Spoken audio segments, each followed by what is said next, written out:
የምድር ኑሮ ስቃይ ነው ፔሪድ። ምንም ነገር ብታወሩ 88 ሰው እንደዚህ ይላቸዋል። ሰው የሚሰቃየው ስለሚፈልግ ነው። ይፈልጋል፣ ዲዛይር አለው። ሰው ከስቃይ የሚወጣበት መንገድ መፈለግ መተው ነው። ራስን ባዶ ማድረግ፣ ራስን ዝቅ ማድረግ። እኔ ነገርኩ የኔን፣ እሱም ይነግር የራሱን። ቁሳዩ ዓለም ሲያሰለቸኝ ማምለጫዬ መንፈሳዊ ዓለም ነው። ሰፊ ነው፣ መጨረሻ የለውም፣ አይሰለችም ስፒሪቹዋል ወርልድ። ስለዚህ ይሄኛው ሲያሰለቸኝ፣ መሿለኪያ ሲያደክመኝ ያኛውን መንፈሳዊውን ዓለም ወደሱ ይሄዳል፣ ወደሱ ጠጋል። ድሮ መንፈሳዊነት ኋላ ቀርነት ነው ተብሎ ይታሰብ ነበር። ዛሬ ግን ስልጣኔ፣ ትልቁ ስልጣኔ መንፈሳዊነት እየሆነ መጥቷል። የስልጣኔ ቁጮ ነው ተብሎ የምታስቡት ሆሊውድ የዛሬ 10 ዓመት 15 ዓመት አካባቢ በጣም ፋሲኔትድ የሚሆኑት በሳይኮሎጂ ነበር። ሳይኮሎጂ፣ ፊሎሶፊ፣ ሳይኮሎጂ ነበር። አሁን ግን እሱ ተቀይሮ በጣም ፋሲኔትድ የሚሆኑት የሚፈልጉትና የሚያስደንቃቸው ነገር መንፈሳዊው ነው። አስተማሪዎቻቸው መንፈሳዊ መምህራን እነ ዲፓክ ቾፕራ የሚባሉ መንፈሳዊ መምህራንን ነው የሚከተሉት። የሚያነቧቸው መጽሐፍቶች በዓለም ዙሪያ ከፍተኛ ተቀባይነትን የሚያገኙት መንፈሳዊ ነክ የሆኑት ናቸው። the power of now, the new earth, the secret, spiritual touch ያላቸው ናቸው የሚነበቡት በዓለም ዙሪያ መንፈሳዊ የሆኑ ናቸው። መንፈሳዊውን ዓለም ስለምወደው ታዲያ መንፈሳዊነትን የሚያስተምሩ ሃይማኖቶችን ማጥናት እወዳለሁ። ሃይማኖቶችን ማጥናት ደስ ይለኛል። እኛ ሀገር ያሉት ሃይማኖቶች አብርሃሚክ ሪሊጅንስ ይባላሉ። አብርሃሚክ ሪሊጅንስ ማለት ክርስትና፣ እስልምና፣ ጁዳይዝም፣ እነዚህ ሶስቱ አባታችን አብርሃም ነው ብለው ስለሚሉ አንድ ላይ ተሰብስበው አብርሃሚክ ሪሊጅንስ፣ በአብርሃም ስር ያሉ ሃይማኖቶች ይባላል። እነዚህ ሃይማኖቶች በመገለጥ ላይ በሬቨሌሽን ላይ የተመሰረቱ ናቸው። ለሙሴ ተገለጠለት፣ መገለጥን አገኘ። በቁጥቋጦ ሆኖ ተገለጠለት እግዚአብሔር መልአክ። ለነቢዩ መሐመድ መልአክ ተገለጠላቸው። በክርስትና ደግሞ የእግዚአብሔር ልጅ ተገለጠ እንላለን። እግዚአብሔር ልጁን ገለጠ እንላለን። አሁን በመገለጥ ላይ ሳይሆን በፍልስፍና ላይ የተመሰረቱ ግን ሃይማኖቶች አሉ። በመገለጥ ላይ ሳይሆን በፊሎሶፊ ላይ፣ በአስተሳሰብ ላይ የተመሰረቱ ሃይማኖቶች አሉ።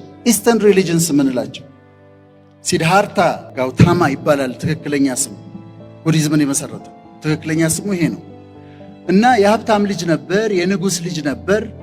አንድ ጊዜ ወደ ንጉሱ አስትሮሎጂስት መጣና ይሄ ልጅ ወይ የሃይማኖት መሪ ይሆናል ወይም የሀገር መሪ ይሆናል አለው። ንጉሱ ልጁ የሃይማኖት መሪ እንዲሆን ስላልፈለገ ደበቀውና ጋርደን አዘጋጀና ቆንጆ ሴት አጋባው። የሚበላ የሚጠጣ ደስ ደስ የሚሉ ነገሮችን አዘጋጀና በዓለም ላይ ያለውን ነገር እንዳያውቅ ይደግ እንደዚህ ብሎ አዘጋጀ። እዛ ይሄ ሰው ማደግ ጀመረ። በ16 ዓመቱ የዘጋበት ሲድሃርታ አደገ። 29 ዓመት ሲሞላው ሰረገላ ለሚነዳ ሰው ጉቦ ከፈለና ይዘኸኝ ውጣ አለው። ይዞት ወጣ። ሲወጣ የሽማግሌ ሰው አየ። እንዲህ ይሄ ምንድን ነው አለ። ይሄ ምንድን ነው አለ። አይ ሽማግሌ ነው እና አርጅቶ ነው አለ። እናረጃለን ማለት ነው አለ። አሁን እናረጃለን። በጣም የሚገርም ነው። ቆየና ሲሄድ የታመመ ሰው አየ። የታመመ ሰው ደግሞ ሲያይ ይሄ ደግሞ ምን ሆኖ ሌላ ሽማግሌ ነው አለ። አይ አይደለም፣ ይሄ ደግሞ ታሞ ነው አለ። ሁላችንም እኮ እንታመማለን አለ። ይገርም ነው። እንደገና ሲሄድ የሞተ ሰው ለቀብር ሲሄድ አየ። የሞተ ሰው ለቀብር ይሄ ደግሞ ሌላ የታመመ ሰው ነው አለ። አይ ሞቶ ነው፣ ሁላችንም እንሞታለን አለ። ቤተ መንግስቱን ጥሎ ወጣ። ከዛ እውነትን ፍለጋ ብሎ ሲንከራተት ቆየና አንድ ቀን ዛፍ ስር ቁጭ ብሎ የሆነ ነገር በራልኛል። ለዚህ ነው ቡድሃ የተባለው። ለዚህ ነው the awakened one ማለት ነው፣ የነቃው የበራለት ማለት ነው። ታዲያ በጣም የሚገርመኝ ነገር እሱ አገኘኋቸው ያላቸው 4 እውነቶች አሉ። አንደኛው በጣም የሚገርመኝ ነገር ነው። አዳምጡኝ በደንብ። ስለምቀበለው አይደለም፣ ስለሚገርመኝ ነው። አንደኛ ቡዲዝም ያምነው የምድር ኑሮ ስቃይ ነው። ፔሪድ። ሌላ ዴፊኒሽን የለው። የምድር ኑሮ ስቃይ ሳፈሪንግ። አንድ። ሁለተኛ ሰው የሚሰቃየው ስለሚፈልግ ነው። ይፈልጋል፣ ዲዛይር አለው። ትዳር ይፈልጋል፣ ፍቅር ይፈልጋል፣ ገንዘብ ይፈልጋል፣ ዝና ይፈልጋል፣ ክብር፣ የተለያየ ነገሮችን ስለሚፈልግ ዲዛይር ስላለው ነው ሳፈር የሚያደርገው። ሁለተኛው የቡዲዝም መመሪያ። ሶስተኛ ከስቃይ መውጫው መንገድ፣ ሰው ከስቃይ የሚወጣበት መንገድ መፈለግ መተው ነው። የምድር ኑሮ ስቃይ ነው። ሰው የሚሰቃየው ስለሚፈልግ ነው፣ ዲዛይር ስላለው ነው። ከስቃይ የመውጫው መንገድ አለመፈለግ ነው፣ ዲዛይርህን መግደል ነው ብሎ ነው። ኒርቫና ይባላል። ዲዛይሮቻችሁን ገላችሁ ከጨረሳችሁ ኒርቫና ላይ ደርሳችሁ ማለት ነው። ሚርቃና አይደለም፣ ኒርቫና።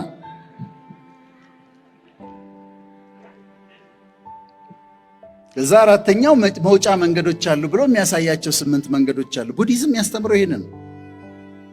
አሁን ግን ተመልከቱ፣ ሂንዱይዝም ጥማቱ ምንድን ነው? ኖሮ ኖሮ ኖሮ ፐርፌክትድ ሆኖ ፍሪ መሆን፣ ከዚህ ያለ መውጣት። ቡዲዝም የሚፈልገው ምንድን ነው? ናቲንግነስ፣ ምንምነት። የመጨረሻው የቡዲዝም ግብ ምንም መሆን ነው፣ ናቲንግ መሆን።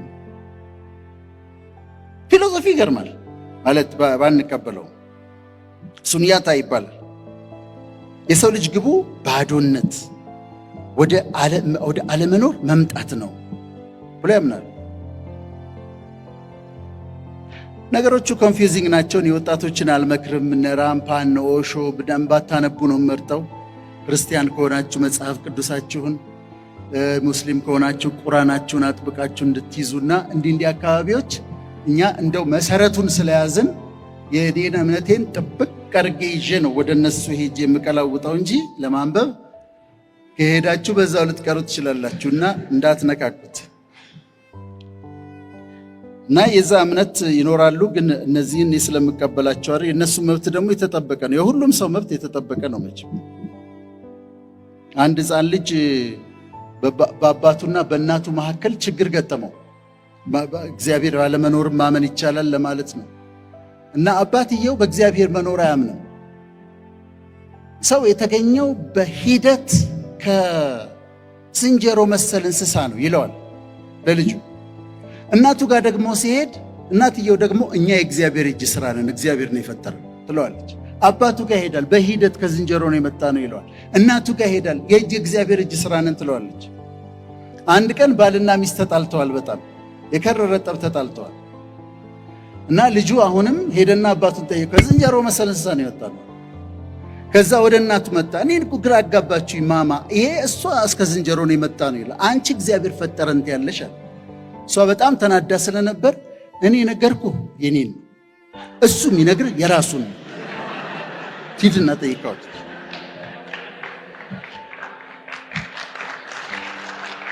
ገብቷቸዋል።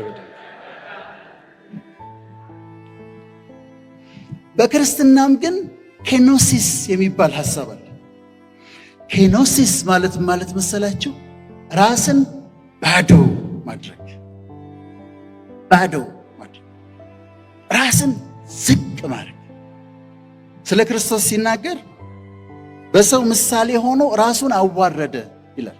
ራሱን አዋረደ፣ በምስሉም እንደ ሰው ተገኝቶ ነው። በሰው ምሳሌ ሆኖ ራሱን ባዶ አደረገ፣ በምስሉ እንደ ሰው ተገኝቶ ራሱን አዋረደ ይላል። አዋረደ። አንዱ በጣም ፋሲኔት የሚያደርገኝና ጥሩ ነገር ሆኖ ያገኘሁት ምን እንደሆነ ልንገራችሁ። ራስን ባዶ ማድረግ፣ ባዶ ማድረግ። ዛፍ ያለው ፍሬ በብዛት ያለው ዛፍ ምን ያደርጋል? ቅርንጫፎቹ ዝቅ ይላሉ። እኔ ዝቅ የሚሉ ሰዎች ደስ ይለኛል፣ በጣም ወዳለሁ። እና የምታውቁ ከሆነ ብዙ እውቀት ካላችሁ ስትወጡ እኔ አላውቅም ብላችሁ ትወጣላችሁ። ባዶ ሆናችሁ አዲስ እውቀት አግኝታችሁ ትሄዳላችሁ። ሰው የሚያውቃችሁ ከሆነ ዝነኞች ከሆናችሁ እኔ ማንም አያውቀኝም ብላችሁ ትወጣላችሁ። መንገድ ላይ ወቅ ታደርጋላችሁ። ዝነኛ እኔ ማንም አያውቀኝም። ብዙ ታውቃለህ። እኔ አሁን ገና ማወቅ ነው የምፈልገው። እኔ ገና ማወቅ ነው የምፈልገው። ባዶ ኮንቲኒየስሊ የምታድጉት በዛ መንገድ ነው። ራስን ባዶ በማድረግ በመሞላት፣ ራስን ባዶ በማድረግ በመሞላት እያደግን እንሄዳለን። ከዛ ከአንዳንድ ነገርም ይጠብቃቸዋል። ለምሳሌ ሰው ቢተናኮላችሁ፣ ሰው ቢሰድባችሁ ምንም እኔ ደስ አትለኝም ቢል እኔ መች ደስ ላለው አልኩ። ቀድሞ ነገር አላልኩ። እኔ አንተ ምንም አታውቅም ቢላችሁ እኔ መች አውቃለሁ አልኩኝ። ድሮስ ለምን ባዶ አድርጌያለሁ ራሴ። በጣም ጥሩ ነገር ነው። እኔ ፌስቡክ ላይ ስድብ እንዳለ አላውቅም ነበር። ከዓመታት በፊት ስድብ እንደሚሳደቡ አላውቅም ነበር። ከዛ የሆነ ጽሑፍ አወጣው። ከጽሑፉ ስር ሲያቀብጠኝ ኮሜንት አነበብኩ። ታንኪዩ ዶክተር ይላል፣ እግዚአብሔር ይባርክ ይላል፣ አስተምረህናል ይላል። ከዛ ወርዶ ከስር አንድ ቦታ ላይ አጭር ኮሜንት አለች፣ ሌባ ይላል። ሰው የለም አጠገቤ እና ዙር ቢ ማንን ነው ሌባ? እንዴት እንደተገረምኩ ልነግራችሁ አልችልም። ከዛ ሌላም ጽሑፍ ሳወጣ በደንብ ሲያጠግቡኝ ጊዜ ተግባብተናል። ኖ ፕሮብሌም አለ። ትለምደዋለህ ተባልኩ። ግድ የለም ትለምደዋለህ። ልክ እንደ ጠንቋዩ ነው። አንድ ሰው 45 ዓመት ሆኖት ነበርና በጣም ኑሮ ከብዶታል፣ ስቃይ በዝቶበታል በጣም እና ጠንቋይ ቤት ሄደ። እባክህን አለው፣ እኔ ኑሮዬ ከልጅነቴ ጀምሮ እንዲሁ ስሰቃይ መከራዬን ሳይ ነው ያደግኩት የኖርኩት። እንደው እስቲ የሚገለጥልህ ነገር ካለ ንገረኝ አለው። 45 ዓመቱ ነው። ጠንቋዩ ምን አለ? አውቃለሁ፣ ይታየኛል፣ በጣም ብዙ ነው የተሰቃየኸው፣ ብዙ ዋጋ ከፍለሃል፣ እስከ 50 ዓመትህ ድረስ ይቀጥላል። 50 እስክትሆን ድረስ 45 ዓመቱ ነው። 50 እስክትሆን ድረስ ይቀጥላል። ከዛ ሰውየው ጓጓና ከዛ በኋላ አሳለ ከዛ በኋላማ ትለምደዋለህ። ከዛ በቃ ትለምደዋለህ። ችግሩን ምን ችግር አለ? እና ለመድኩት። አሁን ያስታጥቋቸዋል እንደ ጉድ። እኔ ግርም ይለኛል። የሆነ አይተህ ይሆናል ይሄ ዩቲዩብ ላይ እንዲህ የሚሉ ምልክቶች አሉ። እንደዚህ ታምሳፕ ከዛ ታምስታው ምንም ነገር ብታወሩ 88 ሰው እንደዚህ ይላቸዋል። ራስን ባዶ ማድረግ ራስን ወደ መካድ ያመጣል። አሁን ዋጋችን ስንት ነው ሲባል ሁላችንም እንደ ሰው ዋጋችን እኩል ነው። ነገር ግን ለኔ የሰዎችን ዋጋ የማየው ራሳቸውን ዝቅ በሚያደርጉበት መጠን፣ ያላቸው እንደሌላቸው እያወቁ እንደማያውቁ ሲሆኑ እደነቅባቸዋለሁ። ታዲያ ለኢትዮጵያውያን የምመኘው፣ ለኢትዮጵያ ፖለቲክስ የምመኘው ይሄንን ነው። ራሳቸውን የካዱ ሰዎች፣ ራሳቸውን ባዶ የሚያደርጉ ሰዎች፣ ራሳቸውን ዝቅ የሚያደርጉ ሰዎች ይስጠን፣ ይሁኑልን። ሁለት አይነት ፖለቲከኞች አሉ ምርጫ ላይ ሲወዳደሩ። አንዳንዶቹ ቀይ ምንጣፍ ይታያቸዋል፣ ሬድ ካርፔት፣ መሪ ሆነው በቀዩ ምንጣፍ ሲሄዱ፣ በቻርተርድ አውሮፕላን ሲሄዱ፣ የተለያየ ሀገር ሲሄዱ፣ ፕሬዚደንሻል ስዊት ውስጥ ሲያርፉ፣ ትልቅ ሩም ያለበት ሲያርፉ ሲሄዱ፣ ታጅበው በሞተር ሳይክል ታጅበው ሲሄዱ፣ ቤተ መንግስት ውስጥ ሲኖሩ፣ ዜና ላይ ሁሌ እነሱ ናቸው። በቃ ደስ ይላል። በዛ ፖለቲካውን ይፈልጉታል። ሌሎች ደግሞ አሉ ለህዝብ፣ ለሀገር፣ ለወገን፣ ለድሃው ብለው ወደ ፖለቲካ ውስጥ የሚገቡ ሰዎች አሉ። ራሳቸውን የካዱ ፖለቲሽያንስ ግን እጅግ በጣም ያስደስቱኛል።